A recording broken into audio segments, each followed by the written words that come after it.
હું પંડ્યા આરતી, આપ જોઈ રહ્યા છો સ્પાર્ક ટુડે ન્યૂઝ। ગુજરાતના વકીલોના કલ્યાણ અર્થે ₹5 કરોડ ફંડ ફાળવતી રાજ્ય સરકાર સમગ્ર ગુજરાતના વકીલોની શક્તિશાળી માતૃ સંસ્થા બાર કાઉન્સિલ ઓફ ગુજરાતને વકીલોના કલ્યાણ અર્થે ઉપયોગમાં લેવા ₹5 કરોડ બજેટમાં સત્તા ફાળવણી જાહેર કરવામાં આવી છે। ત્યારે આ રકમ ગુજરાત સરકાર બાર કાઉન્સિલર ઓફ ગુજરાતને અપાશે। ગુજરાતના તત્કાલીન મુખ્યમંત્રી શ્રી અને હાલના પ્રધાનમંત્રી નરેન્દ્રભાઈ મોદી સાહેબ સૌપ્રથમ ગુજરાત બાર કાઉન્સિલને ₹2 કરોડ 25 લાખ લાઇબ્રેરી માટે આપેલા અને ત્યારથી જ અવિરતપણે ગુજરાતની સરકાર સમગ્ર ગુજરાતના વકીલોના કલ્યાણ હેતુ શ્રી વિજયભાઈ રૂપાણીની સરકારે ₹5 કરોડ, ભૂપેન્દ્ર પટેલની સરકારે ₹6 કરોડ, ત્યારબાદ ફરી ₹5 કરોડ અને આજરોજ ₹5 કરોડ એવી માતબાર રકમ ફાળવવામાં આવી છે।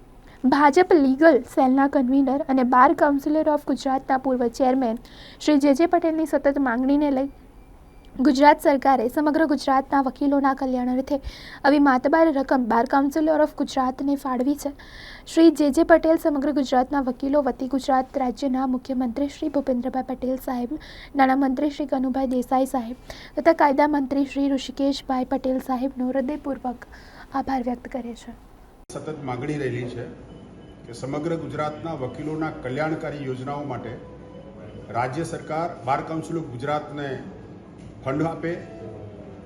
તત્કાલીન મુખ્યમંત્રી અને હાલના પ્રધાનમંત્રી નરેન્દ્ર મોદી સાહેબે ₹2 કરોડ 25 લાખ આપેલા અને ત્યારથી અવિરતપણે ગુજરાતની ભારતીય જનતા પાર્ટીની સરકાર સમગ્ર ગુજરાતના વકીલો માટે 5 કરોડ 6 કરોડ 5 કરોડ અને આજે ફરીથી 5 કરોડ એમ સતત 4 વર્ષ 20 કરોડ 21 કરોડ જેવી માતબર રકમ સમગ્ર ગુજરાતના વકીલો માટે ફાળવી છે। હું ભાજપ લીગલ સેલના કન્વીનર તરીકે અને બાર કાઉન્સિલ ઓફ ગુજરાતના પૂર્વ ચેરમેન તરીકે સમગ્ર ગુજરાતના વકીલો વતી ભાજપની સરકારનો આભાર માનું છું। ધન્યવાદ। રાજ્યના વકીલો માટે ₹5 કરોડ જેટલી માતબાર રકમ બજેટ સત્રમાં ફાળવવાની જાહેરાત કરી છે। ત્યારે અમે રાજ્યના મુખ્યમંત્રી શ્રી ભૂપેન્દ્રભાઈ પટેલજીનો તેમજ નાણામંત્રી શ્રી તેમજ કાયદા મંત્રી શ્રીનો દિલથી આભાર વ્યક્ત કરે છે કે તેઓ વકીલોના હિત માટે ₹5 કરોડ જેટલી રકમ બાર કાઉન્સિલ ઓફ ગુજરાતને ફાળવવાની જાહેરાત કરી છે। સાથે સાથે ભારતીય જનતા પાર્ટી લીગલ સેલના પ્રદેશ કન્વીનર શ્રી જે પટેલ સાહેબનો પણ હૃદયથી આભાર વ્યક્ત કરે છે, કારણ કે તેઓની સતત રજૂઆતના પગલે વકીલોના હિત માટે આ રકમ ફાળવવામાં આવી છે।